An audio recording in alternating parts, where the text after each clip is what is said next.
আচ্ছা, ওর ভিডিও আমি আগেই দিয়েছি। ও 1 মাস হয়েছে ক্লাস করছে। তো ওর খুবই প্রবলেম ছিল, হয়তো সবাই ভিডিওটা দেখেছে, ওর ভিডিওটা এতটাই কষ্ট পেয়েছে। তো এবার ও অনেকটাই ছোট, এইটুকু বয়সে যে এত কষ্ট পেয়েছে, আর 1 মাস পরে ওর রেজাল্টটা ওর মুখ থেকে শোনো, ওর হাসি দেখেই বোঝা যাচ্ছে, যদিও ওর মুখ থেকে শোনো এবার ওর কতটা স্যাটিসফাই ক্লাস করে। বলো। আমার ব্যথা একদমই নেই, আগের কোনো প্রবলেমই নেই, শ্বাসকষ্ট ছিল সেটাও নেই, ওষুধ খাইনি আমি। পুরো শীত এত ঠান্ডা পড়েছে তাও আমার ওষুধ লাগে।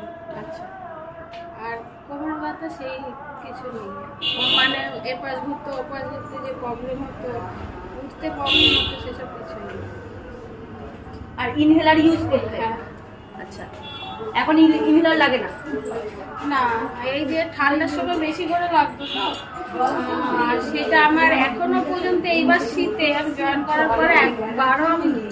তারপরে যেটার জন্য বেশি ইনহেলার নিতাম, কাশি, যেহেতু আমার ডাস্ট অ্যালার্জি আছে আর ওই যে ইনফেকশন আছে, যে ইসেতে চেস্ট ইনফেকশন আছে, ওর জন্য আমার এবছর হয়নি। আর প্রত্যেকবার শীতে একবার করে যে আমি ডাক্তার দেখাই, ওনার কাছে আমাকে যেতে হতো। এবছর এখন স্যাটিসফাই তো?